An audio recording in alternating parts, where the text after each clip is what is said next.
எழுதிட்டீங்களா? நம்ம வீட்டுக்குள்ளார வர 5 ஆமைகளை பற்றி நம்ம முன்னோர்கள் சொல்லி வச்ச காரணம். அதான் ஆமை புகுந்த வீடு விடியாதுங்கிற அதுக்கு அர்த்தம் அறியாமை, தெரியாமை, இயலாமை, பொறாமை. அறியாமை, தெரியாமை, இயலாமை, பொறாமை. அடுத்தது வெறுமை. இந்த 5 ஆமைகளை எழுதியாச்சா? 5 ஆமைகளை நான் எழுதியிருக்கேன்ப்பா அப்படி எழுதுங்க. இதில் எல்லாத்துலேயும் இந்த மை மை மை ஆமை அப்படின்னு வருது. சரி, இப்போ அறியாமை அப்படின்னு ஒரு டாபிக் ஃபஸ்ட்டு தலைப்பில் அறியாமை இருக்குது. இந்த அறியாமை ஒரு மனிதனுடைய வாழ்க்கையில் எங்கே வருது அதை நம்ம பார்க்கணும். எப்பா என் பிள்ளைக்கு எதுவுமே தெரிலப்பா, அவன் எதையுமே அறியலப்பா, அவன் ஒரு வெகிலிப்பா, அவன் ஒரு கள்ளங்கவுடு இல்லாத பண்ணுறான்ப்பா, அவனுக்கு போய் இப்படி ஒரு பிரச்சனைப்பா, அவன் போய் இப்படி மாட்டிக்கிட்டான்ப்பா. எங்க இவருக்கு அறியாமை என்பது, இவர் சொல்லுவார் ஒரு விஷயத்தில் போய் ஒரு வேலைக்கோ ஒரு ஆஃபீஸ்லேயோ ஒரு குடும்பத்திலையோ மற்ற இவனுடைய வாழ்வாதாரத்தில், ஐயா எனக்கு வேண்டாங்க, அதை பற்றி நான் தெரிஞ்சுக்கணும் அவசியம் இல்லைங்க, அதை நான் என்னங்க பண்ண போகிறேன் நான் கேட்டு. அறியாமை அவனுடைய அந்த மைண்டில் அந்த விஷயத்தை அவன் ஏற்றணும். ஒரு விஷயத்தை நம்ம சொல்கிறோம், இப்போ நான் உங்களுக்கு சொல்கிறேன், இதை நாங்கள் காது கொடுத்து காதால் கேட்டு இந்த மூளையில் வந்து நீங்கள் அப்சர்வ் பண்ணணும், சப்போர்ட் பண்ணணும். அப்போ அது அறியாமையே நீங்கள் ஏற்றிக்கிட்டீங்கன்னா தெரியாத விஷயங்கள் உங்களுக்கு இருக்காது. ஒரு உதாரணத்துக்கு பேய் எப்படி இருக்குன்னு யாருக்குமே தெரியாது. யாருக்காவது கண்ணில் பார்த்ததுண்டா? யாருமே கண்ணில் பார்த்துருக்கல, பார்க்கல. அது நான் பார்த்துருக்கேன். அதனால் இந்த அறியாமை என்பது எனக்கு இல்லைங்க. அது என்னைக்கு நீங்கள் கண்ணால் பார்க்குறீங்களோ, என்னைக்கு அதோட ஃபைட் பண்ணுவீங்களோ, கிரீஷ் ஐயா கேமரா கரெக்டாக வச்சுருங்க, ஆட்டாதீங்க, இல்லை அவங்க வெளியே எடுத்து விட்ருவோம். கேமரா அப்படியே ஒருத்தர் விட்டுருங்க. உட்காந்து சார்ஜ் போடுறீங்களோ? புரியுது. சரி, ஓகே அப்படி விட்டுருங்க. டிஸ்டர்ப் பண்ணாங்க. அப்போ இந்த அறியாமை அப்படின்னு சொல்லி சொன்னால், ஒரு விஷயத்தை காது கொடுத்து எப்போ நம்ம கேட்கலையோ அது அன்னைக்கே அது அறியாமையில் போய் நின்றுடும். அறியாமை ஒரு இன்னொரு விஷயத்தை பற்றி சொல்லலாம். இவனுக்கு தெரியாமல் நடக்கிற விஷயம் அறியாமை. நாம் முன்னோக்கி செல்லும் போது இவனுக்கு பின்னோக்கி பிரச்சனை வந்துக்கிட்டே இருக்கும். ஆனால் அது என்ன நடக்குது இவனுக்கு தெரியவே தெரியாது. அப்போ தெரியாத ஒரு விஷயத்தை நாம் பார்த்தலாம். ஆனால் அறிந்தும் அறியாமலும், ஐயப்பனுடைய தாரமந்திரது, அறிந்தும் அறியாமலும் தெரிந்தும் தெரியாமலும், எனக்கு நான் தெரிஞ்சிருந்து செஞ்சாலும் சரி, நான் தெரியாமல் செஞ்சாலும் சரி, அது அறிந்திருந்து செஞ்சாலும் அறியாமல் செஞ்சாலும் சரி, அறி என்பது என்ன அப்படின்னு கேட்டால், அறி அப்படின்னா அறிவு, மதி அப்படின்னாலும் நம்முடைய மூளை, அறிவு, அறிமதி, அரிகரன், ஹரிகிருஷ்ணன், இந்த ஹரிங்கிறவங்க பேரெல்லாம் ஞானத்துக்கு உடையவர்கள். ஆனால் அவங்க தான் எதுக்கும் வேலையாமல் இப்போ பிண்டமாக உட்காந்துருப்பாங்க. அப்போ இதுலேருந்து என்ன ஒரு விஷயம் தெரியுது அப்படின்னு கேட்டிங்கன்னா, அப்போ அறியாமைங்கிற ஒரு விஷயம் அவங்க எதையுமே காது கொடுத்து கேட்காமல் அவருக்கு தெரியாமையே ஒரு சில விஷயம் நடந்துட்டு இருக்கோம். இப்போ ரோட்டில் போகிறோம், தம்பி அந்த பக்கம் பார்த்து போப்பா, கிணறு இருக்குதுன்னு சொன்னால் அதை கவனித்து போனால் இவன் அதை தாண்டி போயிடுவாங்க. அவன் அவளை காதிலே வாங்கிக்காத போனான்னா என்ன செய்யும்? கிணத்துல விழுந்துட வேண்டிதான். இது ஒரு ஆஃபீஸில் கவனக்குறைவு ஏற்படுவது அறியாமை. எழுதிக்கங்க, அறியாமை என்றும் சொல் தன்னுடைய கவனக்குறைவால் ஏற்படக்கூடிய விளைவுகள்.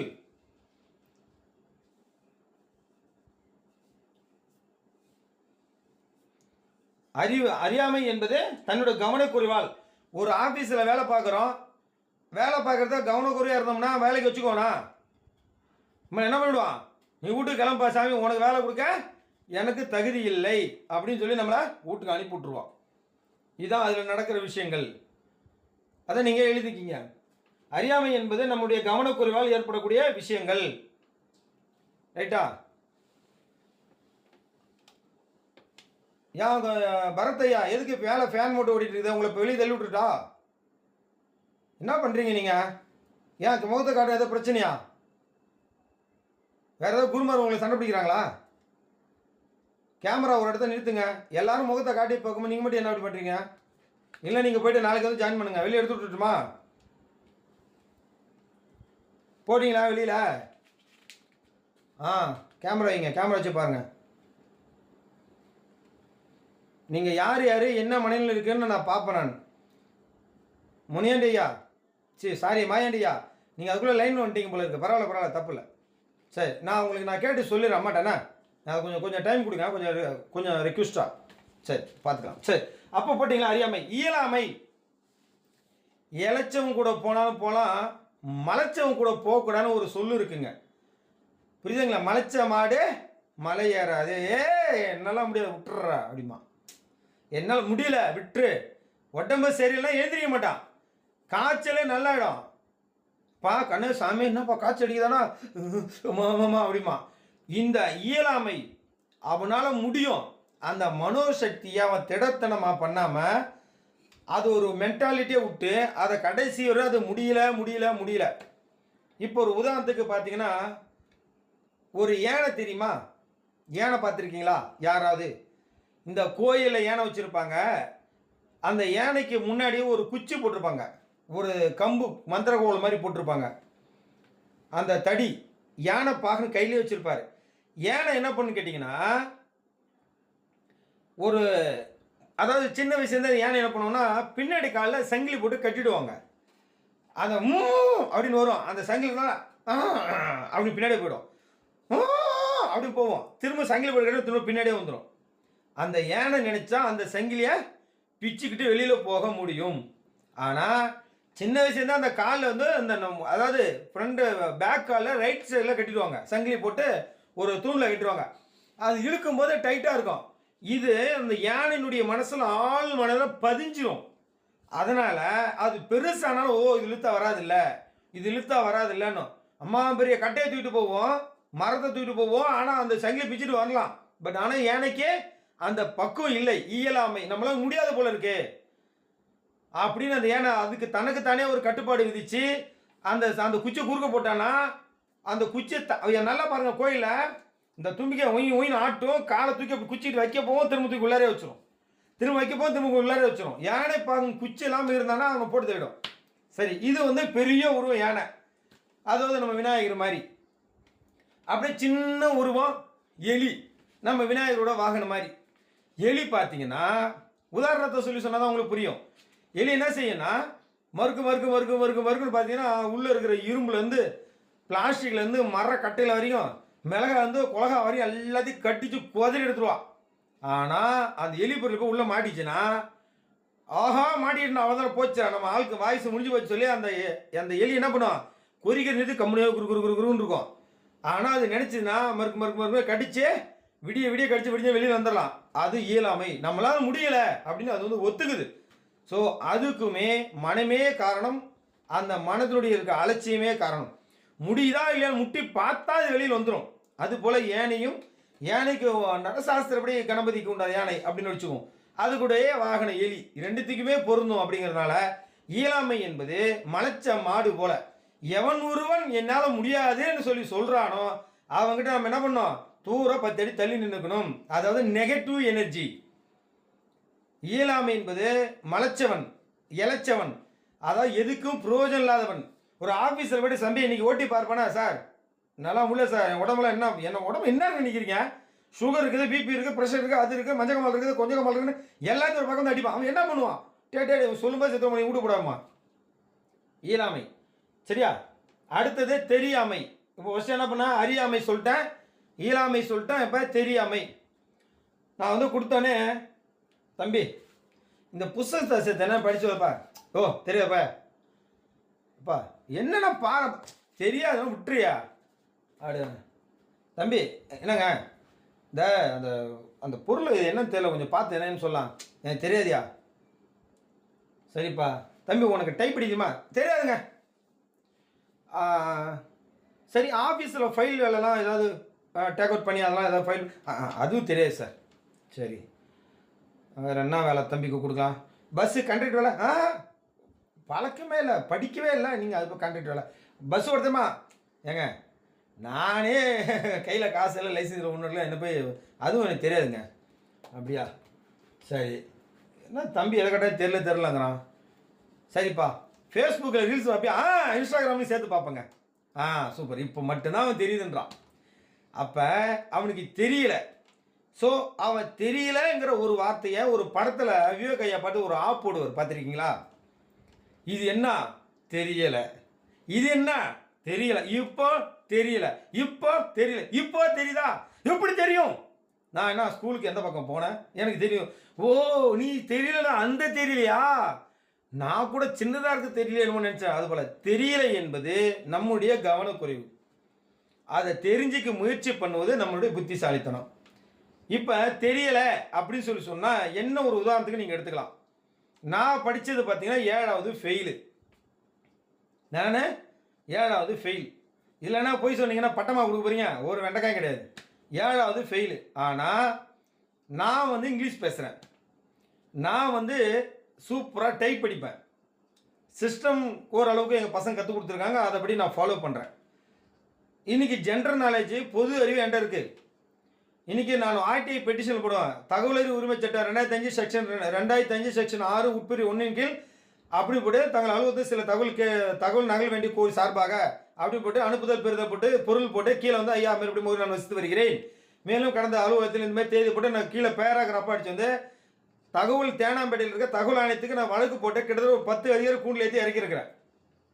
அதனால் ஹியூமன் ரைட்ஸ் ஆன்டி கரப்ஷனில் டிஸ்ட்ரிக்ட் செக்ரட்டரி, அது மட்டும் இல்லாமல் நான் வந்து கம்யூனிஸ்டில் டவுன் செக்ரட்டரி கூட, நகர செயலாளர், அப்புறம் மாவட்ட செயலாளர், நகர துணைத் தலைவர், இது போலாம் அம்யூனிசிட்டியில் என்னுடைய இது பதிவு மனித உரிமை நுகர்வோர் பாதுகாப்பு மையத்தில். இதெல்லாம் ஒரு காலகட்டத்தில்.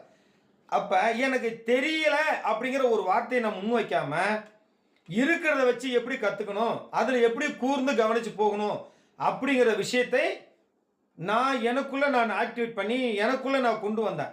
இது என்னுடைய வாழ்க்கையினுடைய அடிப்படை விதி. அதுக்கு மேலே உங்களுக்கு ஒரு விதி இருக்குங்க. என்ன? சாமியை கும்பிடணும். எப்படி கும்பிடணும் தெரியல. ஏன் தெரியல? சொல்லி கொடுத்தானே தெரியும். அவன் தான் சொல்லி கொடுத்தானே. இப்போ தீசை கொடுக்கும்போது சொல்லி கொடுத்தாங்க, புஸ்தகத்தை கொடுத்தாங்க. இந்த புஸ்தகத்தை எடுத்துகிட்டு வந்தோம். மொதல் பக்கத்தை பட்டினா 2 பக்கத்தை பட்டினா ஒரு பக்கத்தை ஒரு வெள்ளை பேப்பராக இருக்குதுங்க, ஒன்றுமே காணோம். தெரியலைங்க, வெள்ளை பேப்பர் தெரியலைங்க. இது உண்மையிலே வெறும் நோட்டு தான், ஒன்றுமே இல்லை. வெள்ளை பேப்பர் தெரியலைங்க. ஒரு குறிப்பு எழுத எடுத்து வச்சேன். ஒரு குறிப்பு என்ன எழுதுறது? நான் எந்த காலத்தில் நோட்டு பேப்பர் பார்த்து படிச்சிருக்கிறேன்? ஒன்றும் கிடையாது, தெரியல. காரணம் என்ன அப்படின்னு கேட்டால், அதில் இருக்கிற பொருள் உங்களுக்கு தெரியாதனால இந்த புஸ்தகம்லாம் வெறும் வெள்ளையாக தெரியுது. இதில் பொருள் தெரியல. அகர முதல் எழுத்தெல்லாம் ஆதிபகன் முதற்றே உலகு கற்றனா ஆயம் பயனுக்குன்னு சொல்கிற மாதிரி இந்த அகர முதல் எழுத்தெல்லாமே என்ன அப்படி தெரியாதனால நமக்கு புரியல. ஸோ அதனால் தெரியல. இப்படி தெரியாமல் இருக்கிற ஒரு விஷயங்கள் நமக்குள்ளே இருக்குது. அதை நம்ம தேடி அதை கண்டுபிடிச்சி அது உள்ள விஷயத்தை நம்ம உள்வாங்கினால் நமக்கு அது தெரிய வந்துடும்.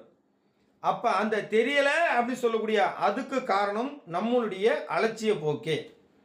அப்போ தெய்வத்தை தெரியலன்னு சொல்கிறவன் அவன் வந்து சரியான ஒரு வழிகாட்டுதல் கிடையாது. ஏங்க, என் குரு எனக்கு தெரியலன்னு சொல்லிட்டாருங்க, ஆனால் நான் தெரிஞ்சுக்கிட்டேங்க, நான் ஓடினேன், நான் கற்றுக்கிட்டேன், இதுக்கு நானே சான்று. என் குரு கொண்டு போய் என்னை நடுத்தரில் கொண்டு நிறுத்திட்டாரு. ஆனால் என் குரு ஒரே சொல்லிட்டேன், எப்பா எனக்கு தெரிலப்பா, நீ பார்த்து என்னமோ யார்கிட்டயே கற்றுக்கிட்டாரு. அப்போ நான் தெரியலன்னு நான் நிறுத்த கிடையாது. இன்னைக்கு இந்த நிமிஷம் வரைக்கும், இந்த செகண்ட் பேசிட்டு இருக்க இந்த நிமிஷம் வரையும் என் மூச்சே நின்னாலும் சரி, இந்த சரீரத்தை இந்த அண்டத்துலேருந்து இந்த பிண்டம் கரைஞ்சாலும் நான் அதுக்கு பயப்படவே மாட்டேன். ஏன் தெரியுமா? என்னுடைய வேகம், நான் கற்றுக்கிட்டேங்கிற ஆர்வம் எனக்குள்ளே தெரியல. இயலாமை, தெரியாமை, அறியாமை இல்லை. தேடினேன், நிறைய தேடினேன், கடவுள்கிட்ட போய் முறையிட்டேன், நிறைய விஷயங்கள் ஓடினேன், நிறைய புத்தகங்களை படித்தேன், ஆனால் ஒன்றுமே புரியல. ஏன் புரியல? ஏன்னா இந்த புத்தகத்தில் இங்கே ஒரு வரி போட்டிருப்பான். இதே புத்தகத்தை தொலைப்பை பார்த்தீங்கன்னா 8வது பக்கத்தில் கிடக்கும். 8வது புத்தகத்தை எடுத்து பார்த்தீங்கன்னா 4வது பக்கத்தில் கிடக்கும். 4வது புத்தகம் பார்த்தீங்கன்னா 22வது பக்கத்தில் கிடக்கும். ஒன்றுமே புரியாது.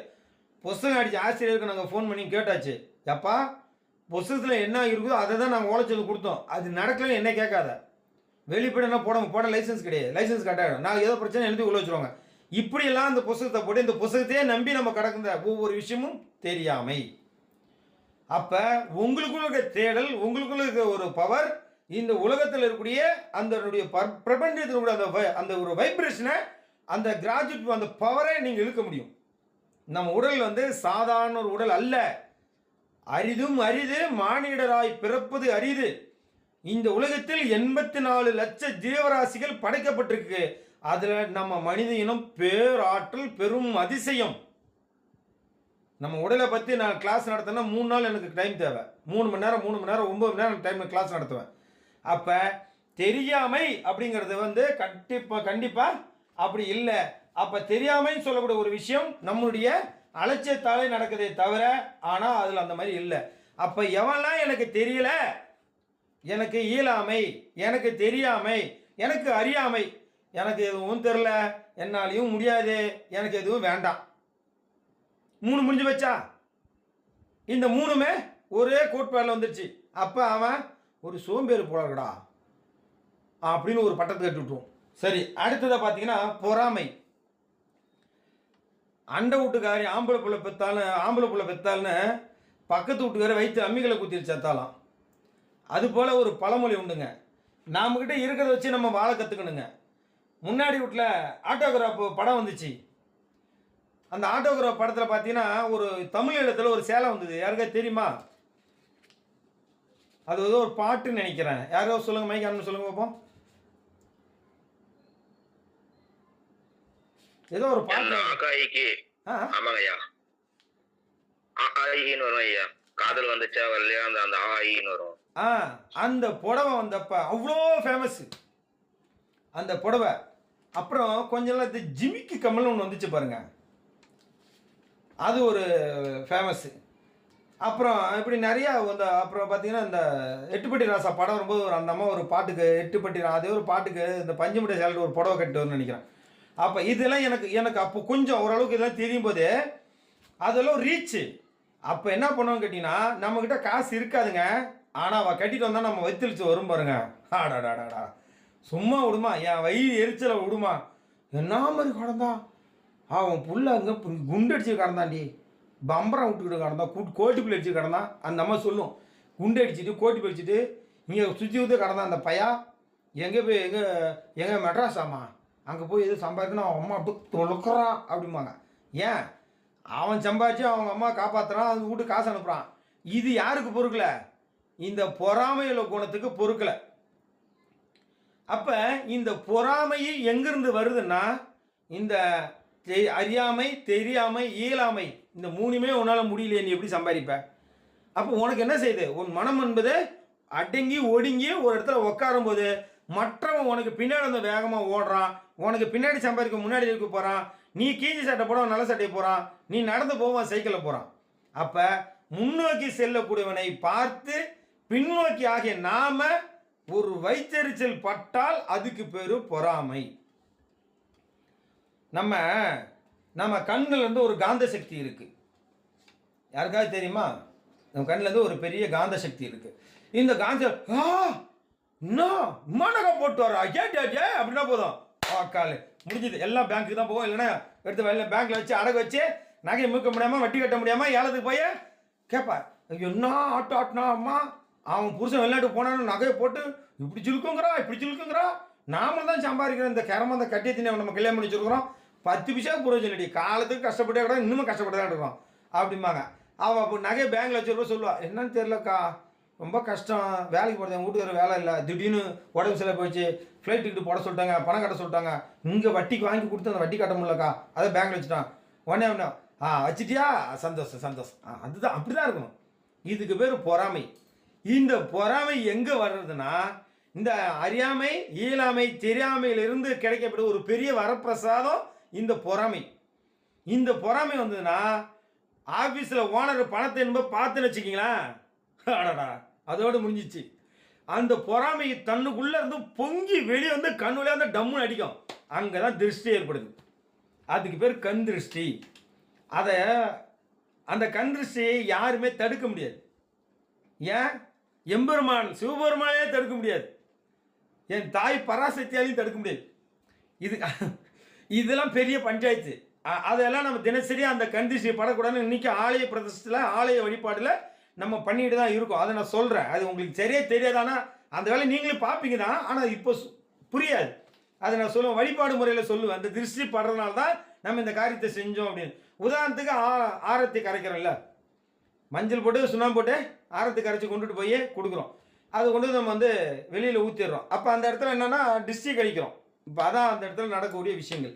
அப்போ இந்த பொறாமை அப்படி என்பது தன்னுடைய வயிறுல இருந்து மனசுல இருந்து எல்லாம் பொங்கி கொப்பளிச்சு கடல் அலமே வெளியே கொப்புக்குன்னு கொட்டி போடுறது. அப்போ என்ன செய்யணும்னா நாம் என்ன பண்ணுவோம், போய் இவன் முன்னாடியே நம்ம வந்தோம், அவன் வயிற்றுக்காரன்பாங்க. இந்த பொறாமை குணம் வந்தாலும் அவனுக்கு ஈடு ஏறாது. அறியாமை வந்தாலும் ஈடு ஏறாது, தெரியாமை இருந்தாலும் ஈடு ஏறாது, இயலாமை வந்தாலும் ஈடு ஏறாது, பொறாமை வந்தாலும் ஈடு ஏறாது. இன்னொன்று பார்த்தீங்க அப்படின்னா வெறுமை. அதாவது இப்போ நீங்கள்லாம் என்ன பாருங்கண்ணா, நல்லா பேசிகிட்டு இருக்குண்ணா, அப்படி வந்து ஐயா இதை பார்த்து ஏதாவது சாப்பாடை கொஞ்சம் கொடுங்க ஐயா, ஐயா ஏதாவது கொஞ்சம் பார்த்து இதை ஹெல்ப் பண்ணுங்கய்யா அப்படின்னு கேட்டால் அதில் ஒரு தன்மை இருக்கும். ஹலோ என்னயா இப்படி பண்ணுறீங்க, உங்களுக்கெல்லாம் எவ்வளோ பார்த்தேன் என்ன ப்ரோ இப்படி தானா அப்படின்னு கேட்டால் அது ஒரு தன்மை. அதில் வந்து பார்த்தீங்கன்னா இங்கே பாருங்கள் சும்மா அதெல்லாம் பேசிடுங்க புரியுங்களா, இதான் இருக்க விருப்பப்பட்டா பாருங்களேன் கிளம்புங்க அப்படின்னா அதை விட்டு இந்த அப்படின்னா நாம் இப்படி சிரிக்கும்போது முன்னாடி இருக்கிற ஒரு வெறுப்பு ஏற்றுருவோம். நல்ல பையனை பார்த்தீங்கன்னா அப்படின்னா ஒரு மாதிரி நக்கலான சிரிப்பு கேள்விப்பட்டிருக்கீங்களா? நாம் பேசும்போது ஒருத்தனை சூடு ஏற்றி பேசுறது, நல்லா இருப்பான், நல்லா ஃப்ரீயாக இருப்பான், இவன் நக்கலாவது அப்படின்னா வச்சிங்களா அவன் டென்ஷன் ஆகிடுவான், எதுக்கு நான் பார்த்து சிரிச்சம்மா இவன் அப்போ தான் நின்றுட்டு அவனை வெறுப்பேற்றுவான். அப்போ இவனுடைய கேரக்டரு மற்றவனை வெறுப்பேற்றுவது. ஒன்று தெரியலங்கிறான், ஒன்று முடியலங்கிறான், ஒன்று எனக்கு எதுவுமே தேவையில்லைங்கிறான், ஒன்று பொறாமப்படுறான், ஒன்று மற்றவனை வெறுப்பேற்றுறான். இந்த வெறுப்பேற்றி அதில் அவன் கட்டுப்பானானா ஒரு சில பேர் நல்லா பாருங்கள், பசங்க ஜாலியாக காலேஜ் பசங்க பேசிட்டே இருக்கணும், எவனும் ஒருத்தன் கலாய்ச்சிடுவான், பட்டு நல்லா அடிச்சுக்கணும், டமால் அடிச்சுக்கணும், பட்டார் அடிச்சுக்கணும். ஏன் அடிச்சுக்கிறானோ எதுக்கு அடிச்சிடணும் எதுவுமே தெரியாது. சீனிவாஸ் ஐயா உங்கள் முகம் எனக்கு தெரியவே இல்லை, கள்ளக்குறிச்சி ஏன் என்னாச்சு ஃபேஸ் மறைச்சிட்டிங்களா? கேமராவை உங்கள் பக்கம் அப்படி கீழே காட்டுங்க. இப்போ நான் வேணால் உதாரணத்துக்கு பார்க்குறீங்களா? இப்படி வச்சுட்டேன், உங்களுக்கு என்ன தெரியுது இப்போ? இல்லை இந்தமாரி பார்க்குறது நல்லா இருக்குமா? அதனால் வந்து ஒழுங்கு நடவடிக்கைகள் முக்கியமான தேவை. சரியா? நான் எல்லாத்தையும் பார்த்து ஒவ்வொரு டைமும் நான் ஸ்க்ரீன் தெளி பார்த்துட்டு தான் இருக்கேன். சரி, இப்போ கேமரா கட்ட தெரியுதா? ஆவேசப்பட்டு நான் வர கீழே திருப்பி விட்டேன்.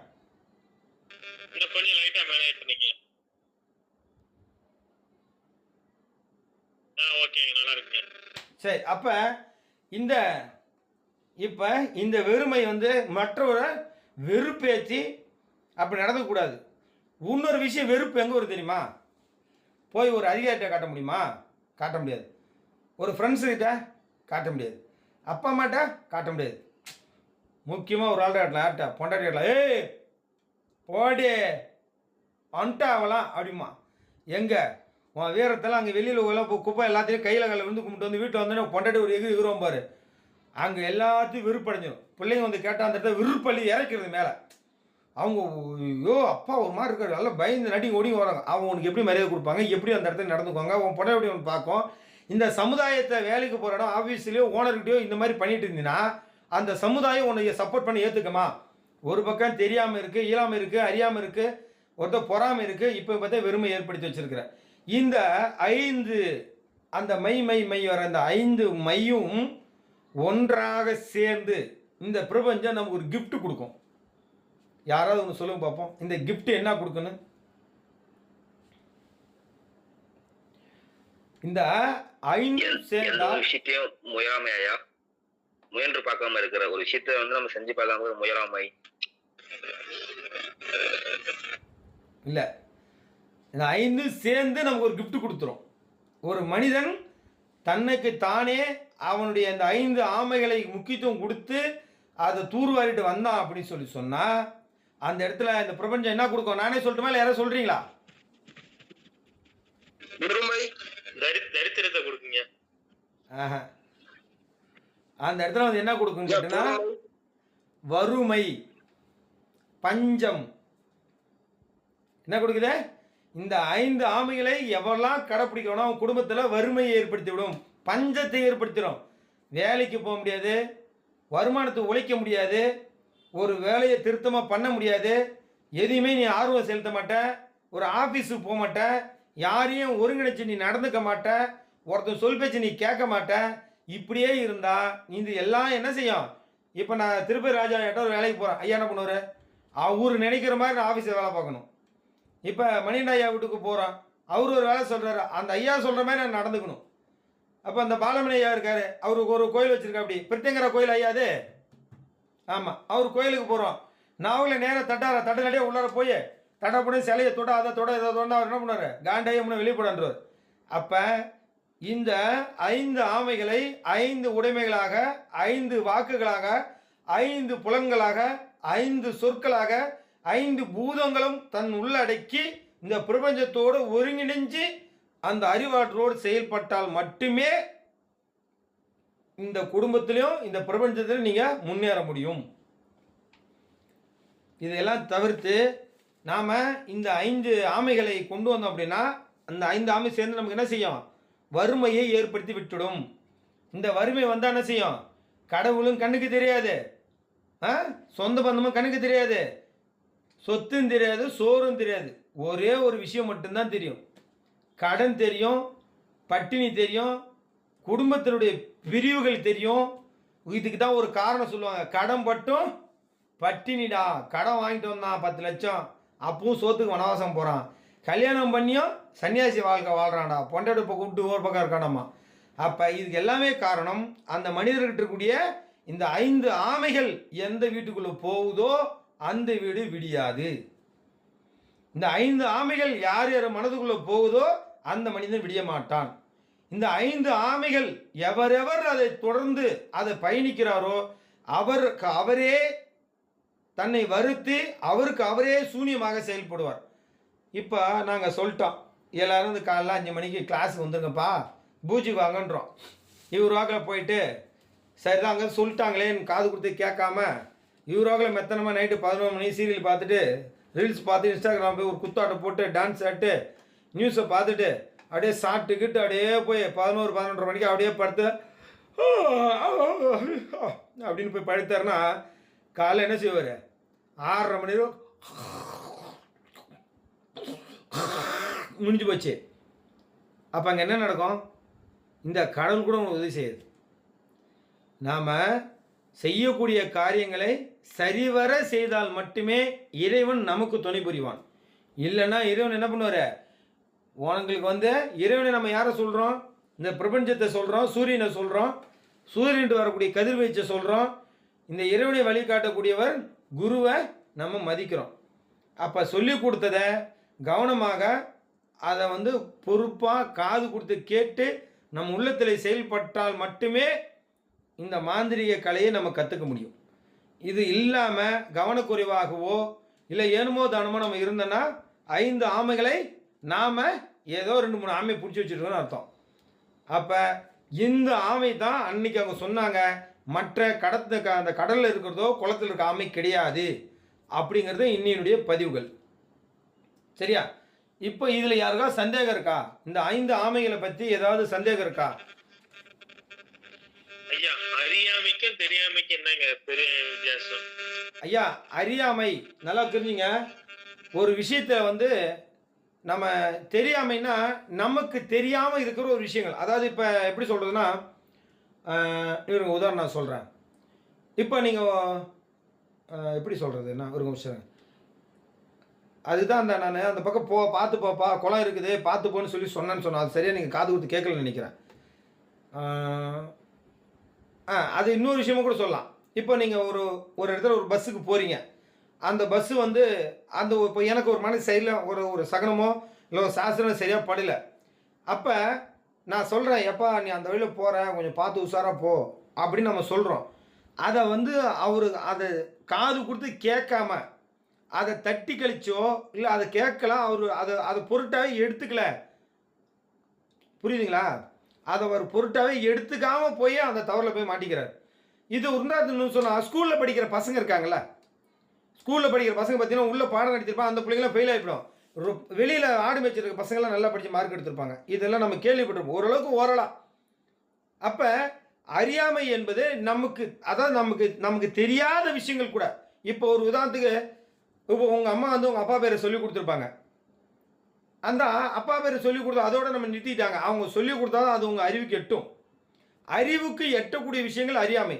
அதை நம்ம பயன்படுத்தலை. இப்போ நம்ம மாந்திரிகத்தை வந்து சொல்லி தராங்க, ரைட்டு. அவர் வந்து இப்போ ஜலக்காய் அப்படி விட்டுட்டு போயிட்டார் பாதியிலே, நமக்கு எதுவும் தெரியல அப்படின்னு இருக்கக்கூடாதுங்க. அதை தேடணும். நீங்கள் எந்த அளவுக்கு நீங்கள் தேடி உங்களுடைய நாலேஜுக்கு அந்த அறிவுக்கு எட்ட வைக்கிறீங்களோ அப்போ தான் உங்களுக்கு பொக்கிஷம் சொல்லக்கூடிய ஏதாவது ஒன்று கிடைச்சிடும். புரியுதா இல்லைங்களா? இப்போ அதே மாதிரி பார்த்தீங்கன்னா தெரியாமைங்கிறது, அதாவது எப்படி சொல்கிறேன்னா, அதை தட்டி கழிச்சிடுறது. அதை பற்றி எடுத்துக்கணும் அவசியம் கிடையாது. இப்போ எனக்கு வந்து பார்த்தீங்கன்னா இந்த செல்லு டவர் பிரச்சனை வந்துச்சு. ஐயா எனக்கு தெரில 4 அலம்பிட்டு கிடந்தேன். இப்போ மாயண்ட ஐயா பாருங்கள், நேராக வந்து நம்ம வீடியோ காலில் ஃபோன் அடிச்சிட்டார். கட் ஆகிட்டு திரும்ப நான் உள்ளார வந்தேன். இப்போ அதுவே நம்ம கேட்குறோம், ஐயா சாரியா தெரியாமல் பண்ணிட்டேன் ஐயா. புரியுதுங்களா? இதுக்கு எல்லாத்துக்கும் ஒரு மூல காரணம் நம்ம மனமே. மனம் என்பது எப்போ ஒரு கோழைத்தனத்தை விரும்புதோ, மனம் என்னைக்கு அதை கஷ்டப்படக்கூடாதுன்னு நினைக்குதோ, எப்போ நம்ம மனம் உடலை வெறுக்கக்கூடாதுன்னு நினைக்குதோ, அந்த உடல் அந்த மனம் கடைசியாக துன்பத்தை மட்டுமே சந்திக்கும். அந்த உடலும் பாவத்தையே சந்திக்கும். அப்போ இந்த 5 ஆமைகளை சுறுசுறுப்பாக இருக்கணும். இப்போ காலையில் எழுந்திரிச்சா சுறுசுறுப்பாக இருக்கணும். நல்ல விஷயங்களை நீங்கள் கேட்கணும். ஒரு குருமார்களை நீங்கள் சந்திக்கணும். தாய் தந்தையை மதிக்கணும். இன்றைக்கி தாய் தந்தை எனக்கு கிடைச்ச மாதிரி தாய் தந்தைலாம் வந்தால் யாரும் மதிக்க தேவையில்லை, அதை விட்டுருவோம். அப்போ எனக்கு இந்த உலகத்தில் கிடைக்கக்கூடிய பெரிய பொக்கிஷம் அப்படின்னா ஜாலக்கா தான். எனக்கு அப்பாவாக தான் அம்மாவாக தான் எனக்கு எல்லாமே அதுதான். நான் இன்றைக்கும் எந்த கோயிலில் போய் நான் ஒரு இடத்த கையெழுத்து கும்பிட்டது கிடையாது, கும்பிடவும் மாட்டேன். ஒரு விஷயங்களை ஆராய்ச்சி பண்ணுறேன், நிறையா ரிசர்ச் பண்ணுறேன், நிறைய விஷயம் தெரிஞ்சுக்கணும்னு ஆசைப்பட்றேன். அப்போ அது எல்லாமே அந்த கடவுள் எனக்கு கொடுக்குது. எனக்கு என் அறிவுக்கு எட்ட வச்சு கொடுக்குது. அதை பேஸ் பண்ணி தான் நாங்கள் இதுக்கு போனோம். எதுக்கு? மகாபலிபுரத்துக்கு போனோம்.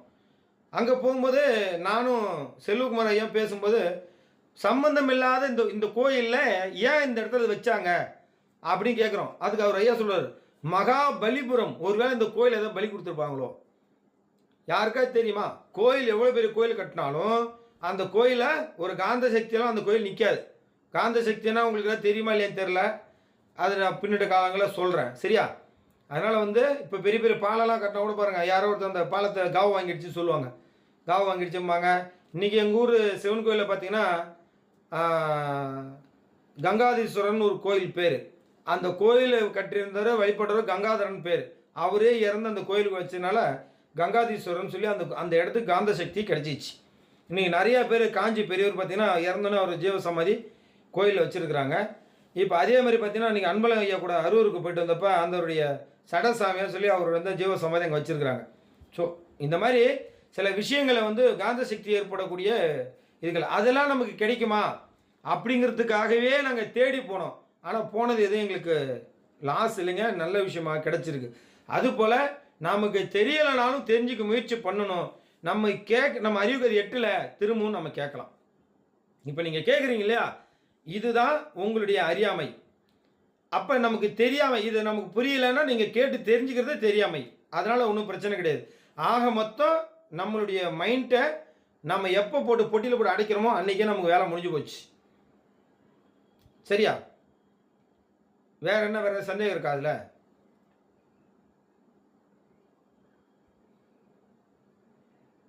வேற ஏதாவது சந்தேகம் இருக்கா உங்களுக்கு?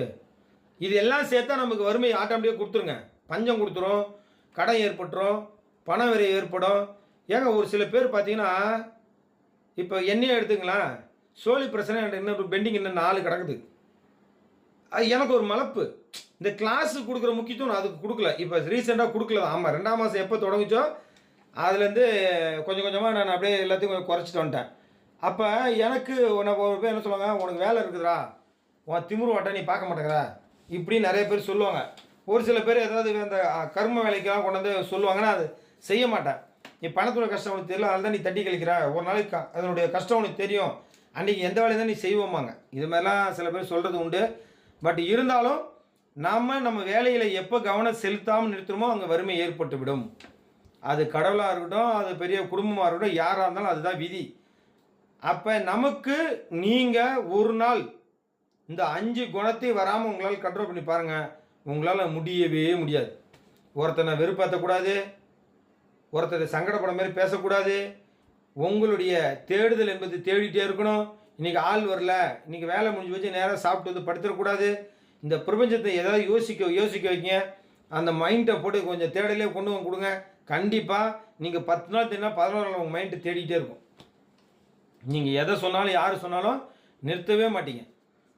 இப்போ ஒரு உதாரணம் கண்ணதாசன் இருக்கார்ல, அவர் பார்த்தீங்கன்னா நிறைய விஷயங்கள் ஞானத்தை போட்டு பேட்டிகிட்டே இருப்பார். ஆனால் அவருக்கு எங்கிட்டு வருது எப்படி வருது எதுவுமே தெரியாது. ஆனால் அவர் பாடணும் போதையில் பாடினதெல்லாம் இன்றைக்கி பெரிய முத்தாக எழுத்துக்களாக வந்து அமைஞ்சிக்கிச்சு. சொல்கிறது புரியுங்களா? இப்போ அது வந்து அவர் பாடினார். ஆனால் இன்றைக்கி நம்ம என்ன பண்ணுறோம், மியூசிக்குன்னு தனியாக கிளாஸுக்கு போகிறோம், படிக்க தனியாக கிளாஸுக்கு போகிறோம், கற்றுக்கிறதுக்கு அதை தேடி போகிறோம். தெரியாமல் இருக்க விஷயத்தை நம்ம தெரிஞ்சுக்க ஆசைப்படுறோம். இந்த தெரியாமையில் கொண்டு வந்து தான் இன்றைக்கி தெய்வங்களும், இந்த அறியாமையில் தான் தெய்வங்களும் இன்றைக்கி எல்லாம் அது உள்ளே போய் மாடிச்சு. எப்படி நம்மளுடைய முன்னோர்களை செஞ்சு வச்ச சிலையெல்லாம் கொண்டு போய் கோயில் கருவறையில் வச்சு இந்த இந்து அறத்தில் பூட்டு போட்டு கேட்டு போட்டு உள்ளே வச்சுச்சோ குகை மாதிரி, அது போல் தெய்வங்களும் மாட்டிச்சு. நம்ம அதுலேருந்து தூர்வாரி நம்ம போய் உள்ளே எடுத்துகிட்டு வரணும். அப்போ சொன்ன ஆமைகள் அதுதானே தவிர இந்த ஆமை இல்லை. ஆனால் இந்த கடல் இருக்கிற ஆமை மகாலட்சுமியுடைய அம்சம் கொண்டது. இந்த ஆமை தன்னுடைய 5 புலங்களையும் உள்ளடக்கி பக்குவப்படுத்தி வாழக்கூடிய திறமை கொண்டது. இந்த ஆமை என்பது நீரோடும் பாதையை சரியாக கணிக்கக்கூடியது. இந்த ஆமை என்பது தன்னுடைய, அதாவது என்ன எப்படி சொல்கிறேன்னா, அது எவ்வளோ பெரிய ஒரு ஆபத்தே வந்தாலும் அது அந்த ஓடு, அந்த பிரபஞ்சத்துடைய சக்தி, அந்த ஓட்டுக்குள்ளே இருந்து எத்தனை பிறந்தாலும் அதுக்கு ஒன்றுமே ஆகாத அளவுக்கு அது தற்காப்புக்காக அந்த ஆமை படைக்கப்பட்டிருக்கு. நீர்வளத்தை முக்கியமாக கொடுக்கும். அந்த ஆமை இருக்கிற இடம் சுத்தமாக வச்சுக்கும். இப்போ ஒரு கிணத்துல ஆமை இருக்குன்னா அந்த கிணறு சுத்தமாக இருக்குங்க, பரிசுத்தமாக வச்சுருக்கோம். ஆனால் நம்மளுங்க வந்து இந்த பொறாமையை கொண்டு உள்ளே வச்சிடாதா, அதனால தான் அவங்க வீடியோன்னு சொன்னாங்களே தவிர அந்த ஆமை கிடையாது. அதனால் நாம் கற்றுக்கிட்ட விதி பொறாமையும் இந்த வெறுமையும் இயலாமை அறியாமை தெரியாமை தான் நம்மளுடைய வழிகாட்டுதலுக்கு முன்னோடியாக வந்து நமக்கு தடை போட்டு நம்ம பிரேக் பண்ணி நிறுத்திக்குமே தவிர அந்த ஆமை கிடையாது. சரியா? இன்னினுடைய பதிவினுடைய விளக்கம் தான். வேறு ஏதாவது உங்களுக்கு சந்தேகம் தான் கேட்கலாம்.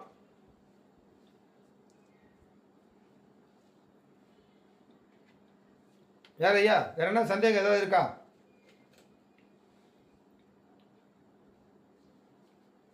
ஒருத்தருக்குமே இல்லையா? ஏன் என்னாச்சு? ஒன்று கூட கேட்க தோணலையா எதுக்கும்?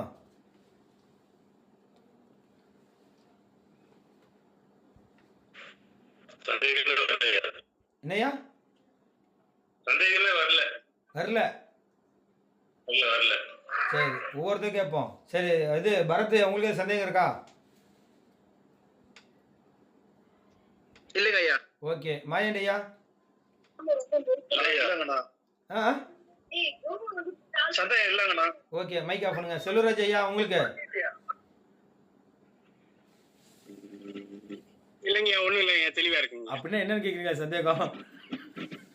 இல்ல இல்லைங்க. அழகரையா, மைக் அழகரையா, அபோட்டன்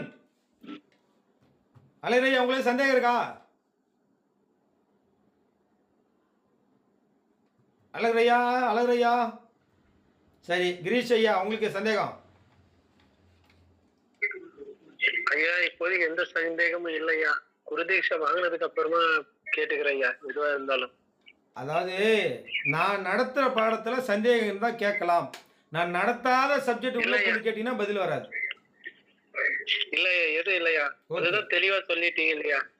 அதாவது என்னன்னா, இப்ப கரெக்டா சொல்லுங்க ஐயா. வணக்கம் ஐயா. விளக்கம் கரெக்டா கொடுத்துன்னு இருக்கீங்க ஐயா நீங்க. அதனால டவுட் எதுவும் இல்லையா. சரி, ரைட்டு. கிரீஷ் ஏதோ சொல்லுங்கய்யா. இல்லையா, இந்த இவ்வளவு நாளா இது தெரியாது, அதனால இப்ப சொல்லி இருக்கிறீங்க, இதுல தெரிஞ்சுக்கினேன். இதுக்கப்புறமா நான் எந்த டவுட்டும் கேட்கலையா. இதுல எனக்கு எந்த டவுட்டும் இல்ல. ஓகே, சரி,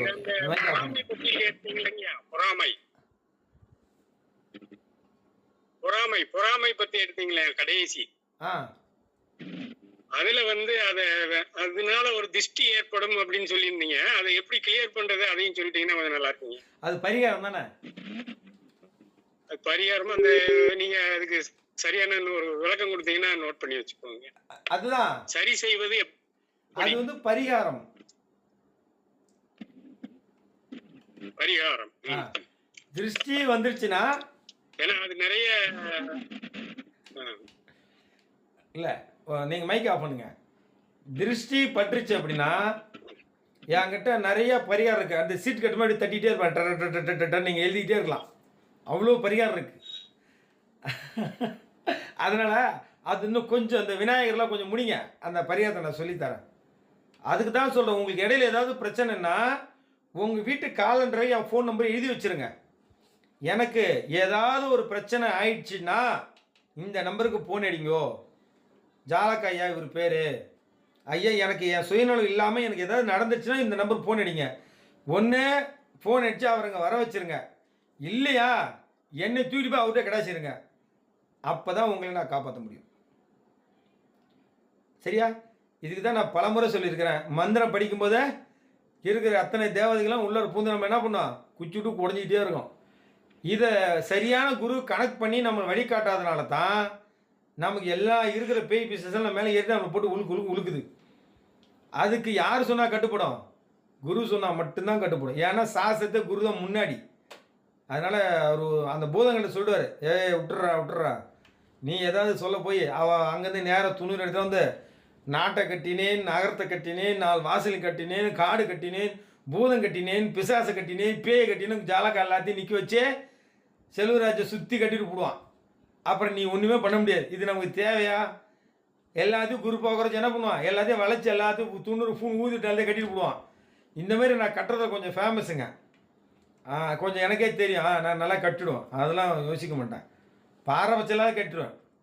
என்ன நமக்கு என்ன தெரியாத விஷயமா? அதனால் நான் கட்டிடுவேன்னு வச்சிங்களேன். சரி, கட்டு உடைக்கணும் கொஞ்சம் கஷ்டம்தான், நம்ம கட்டு உடைக்கணும் கொஞ்சம் கஷ்டம்தான். ஏன்னா நம்ம கேட்டோன்னே டக்குன்னு கொடுத்துருவோம், அப்படியே இந்த வச்சுக்கிங்க அப்படின்ட்டுருவோம் நான். அது ஒரு சில பேர் புக்கை பார்க்குறோம்பாங்க, இந்த பார்க்குறதே வேலையே கிடையாது என்கிட்ட. நீங்கள் படிக்கிற இந்த மந்திரத்தை வச்சு உங்களுக்கு நீங்களே கட்ட முடியும், அதையும் நான் சொல்லி தருவேன். இந்த மந்திரத்தை வச்சு நீங்களே பரிகாரம் செய்ய முடியும். இந்த மந்திரத்தை வச்சு நீங்களே ஒரு குழந்தைக்கு சீட்டு கட்டி தர முடியும். இந்த மந்திரத்தை வச்சு நீங்களே பயந்தவங்களுக்கு விபூதி தெளிக்கலாம், பாடம் போடலாம், இது எல்லாத்தையும் நீங்கள் செஞ்சு கொடுக்கலாம். சரியா? இந்த மந்திரத்தில் தேங்காவை பரிகாரமாக பண்ண முடியும். இந்த மந்திரத்தில் அருகம்பிள்ளையும் பரிகாரமாக பண்ண முடியும். சிம்பிளான விஷயம், ஒரே ஒரு சிம்பிளான விஷயம். விநாயகருக்கு தேங்காய் உடைக்கிறீங்க இல்லையா, இது வேணா ஒரு சின்னதாக சொல்லிட்டா, சின்ன டிப்ஸ் கொடுக்கிட்டா, யாருக்காவது கேட்க ஆர்வம்? ஒரே ஒரு நிமிஷம், பாடம்னா என்னையா? பாடம் போடுறதுன்னா அப்படின்னா என்னன்னு தெரியாது, அதனால கேட்குறேன். பார்த்தீங்களா, இப்போ தான் நான் சொல்ல வந்தேன். நீங்கள் கேட்குற சரி, நீங்கள் பாடம் போகிறதுனா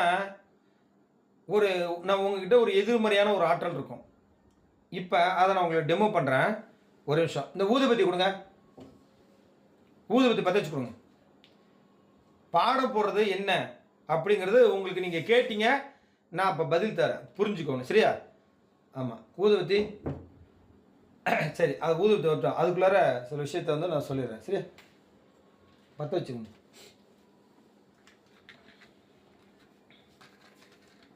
ஏதோ சொல்ல வந்தேன், அதை நீங்கள் மனசை வச்சுக்கங்க. அதுக்குள்ளே ஐயா பாடத்தை பற்றி கேட்டார். ஒருவேளை நான் இல்லைன்னு சொல்லி ஜாலக்காவை தெருல போல இருக்கடா, அடே அந்தாலும் ஏதோ சொதி போட்டாரா, நம்மளை தப்பாக இட போட்டக்கூடாதுல்ல, அதனால. இல்லையா, இந்த பாடம் போடுறதுன்னா என்னன்னு தெரியாது, அதான் கேட்டையா. அதுதான் நான் நடத்துறதை கேட்டால் உங்களுக்கு நான் பதில் அது கோரஸாக வரும். நீங்கள் ஏதோ குறுக்க விலை கொண்டீங்கன்னா அது பாதியாக நின்றுடும்.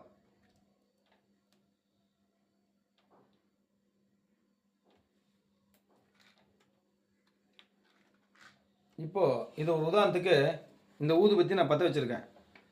இந்த பிரபஞ்சத்தினுடைய விதி என்னன்னா, இதில் புகை வருது. உண்மையா? இந்த பிரபஞ்சத்தினுடைய விதி இதில் புகை வருது.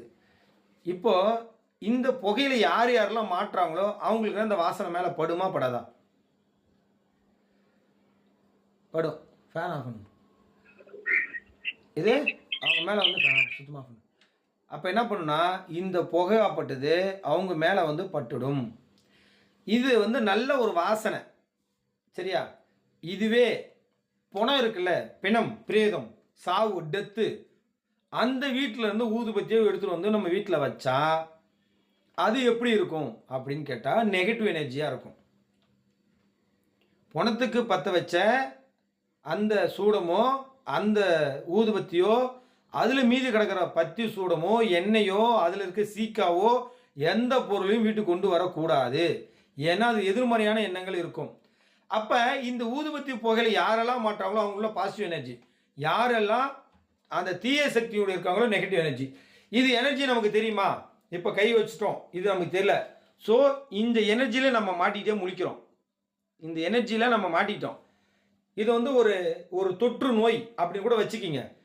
அப்போ இந்த தீய சக்தி ஆகப்பட்டது நம்முடைய அமானுஷ்யமாக துர்தேவதைகள், இந்த எச்ச பிசாசுகள், பேய்கள், பிசாசுகளில் நம்மளை வந்து ஒரு ஹேக் பண்ணிடுச்சு, நம்ம ஆத்மாவை சீண்டிடுச்சு. நம்ம என்ன பண்ணணும்னு கேட்டிங்கன்னா, ஒரு மாதிரி பயந்த கோளாறுல அப்படியே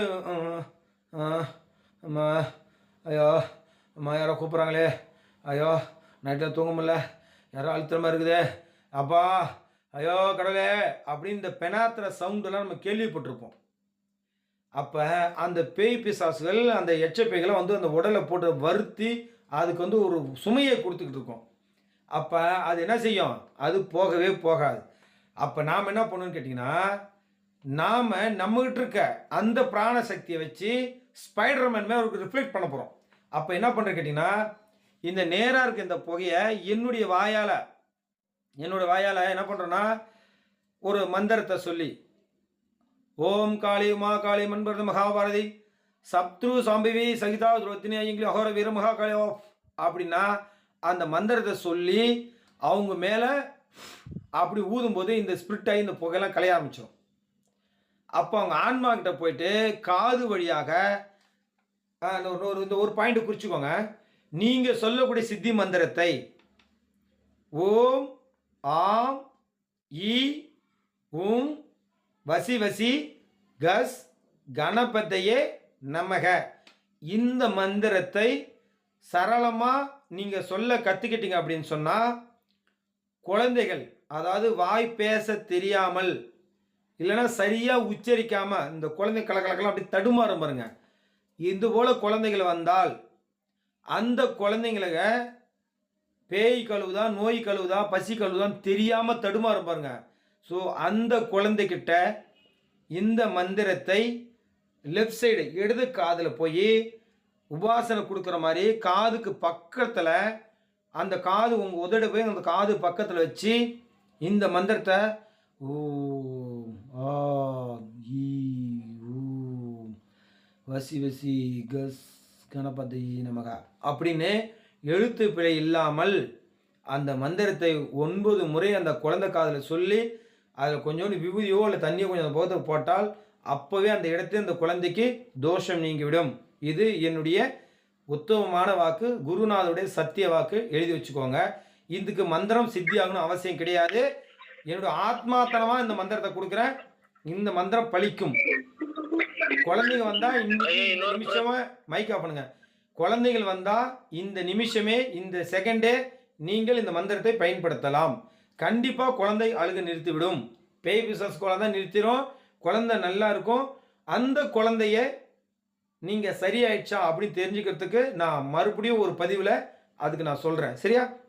அதனால் இந்த மாதிரி ஒரு குழந்தைகளோ மற்றவங்களோ பாதிக்கப்பட்டிருந்தா இந்த நம்மக்கிட்ட இருக்க அந்த பாடலை, நம்மகிட்ட இருக்க ஒரு மந்திரத்தை வெளியே அந்த காது கேட்குற மாதிரி அவங்க வெளிப்படையாக அப்படி சொல்லி ஊதும்போது பாட போகிறத என்ன செய்வோம்? ஓம் சு ஸ்வா ஓம் சு ஸ்வா ஓ ஓடி போ, இறங்கி போச்சு, இறங்கிச்சு போயிடுச்சு ஓடு ஓடு சு சு சு அப்படின்னு சொல்லி நம்ம பாடம் போட்டிருக்கோம். இதுக்கு பேர் பாடம். அப்போ எட்டாத இருக்கிற அந்த ஆன்மாவுக்கு, அந்த அறிவுக்கு இறைவன் பெயரால் கொண்டு போய் என்ன பண்ணுறோம்? இங்கே இந்த மாதிரி இருக்க இந்த விபூதி பிடிச்சி சு அப்படின்னு தெரிக்கிறது, தண்ணி தெரிக்கிறது, விபூதி போடுறது, எழுந்து சுற்றி போடுறது, இப்படி சகல வேலைகளை ஒவ்வொரு விஷயமா பண்ணக்கூடிய அந்த இடம், அந்த ஆன்மாகப்பட்டது அந்த உடலில் இருந்து வெளியேறிவிடும். அப்போ அந்த இடத்துல அவங்களை என்ன செய்யுது? அவங்க அந்த தீய சக்தியிலிருந்து அவங்க விடுபடுறாங்க. புரியுதா?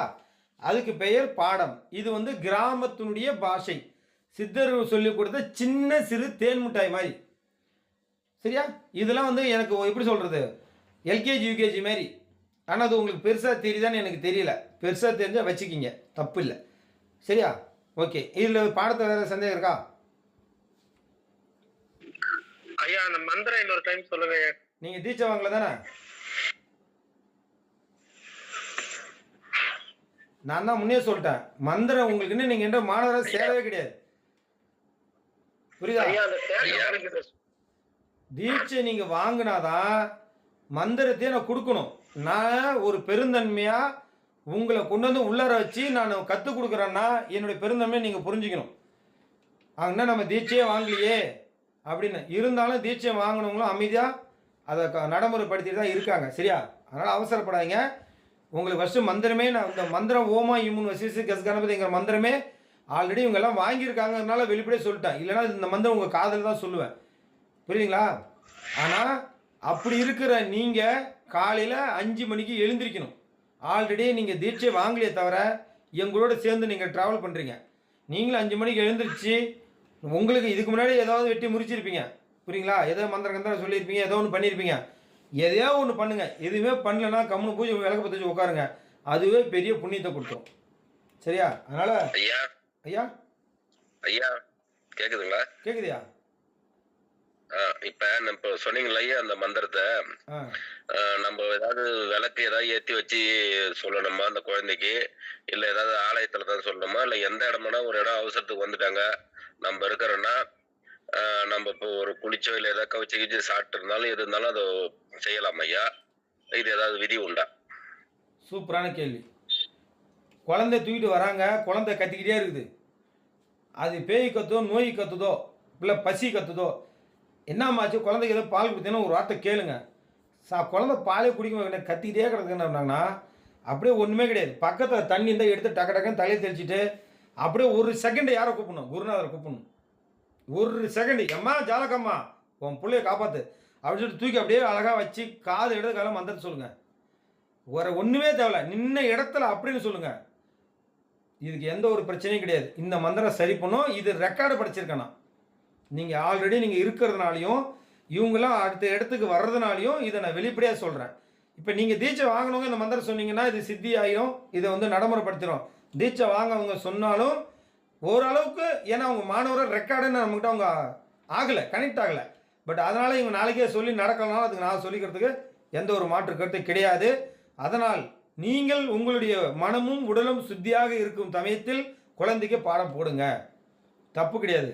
பசங்க 6வது 5வது படிக்கிற பிள்ளைங்கன்னா சொல்லலைங்க, குழந்தை கத்திக்கிட்டே இருக்கும், பால் குடிக்கிற குழந்தை கத்திக்கிட்டே இருக்கும். உங்களால் முடிஞ்சு கூப்பிட்டு வச்சு நல்லா கணபதியை மனசார வச்சு மந்தத்தை அள்ளிடுங்க உள்ளார பக்காளி, அவன் முடிச்சுக்குவான். அவ்வளோதான், முடிஞ்சு போச்சு. ஒன்றுமே அப்படியே மனசார அந்த குழந்தை அப்படி அந்த குழந்தைய நம்ம கணபதியாக பாருங்கள், ஒரு கடவுளாக பாருங்கள். ஏம்மா நீ கத்திக்கிட்டே கிடக்குறா, இங்கே வந்துருக்குற, என்ன பண்ணுறது ஆயா தெரில, எதையும் எனக்கு தெரிஞ்சு நான் சொல்கிறேன் சாமி, இதுக்கு நீ என்னை காப்பாற்றி விடு, அவ்வளோதான். இந்தா என் குருநாதர் சொன்னார் அப்படின்னு சொல்லி ஊதுங்க, வேலை செஞ்சிடும். இது உண்மையான வாக்கு. சரியா? ரைட்டு. வேற என்ன சொல்ல வந்தேன், அதுக்குள்ளார ஒரு மந்திர பாடத்தை பற்றி கேட்டு குழப்பி விட்டாரு.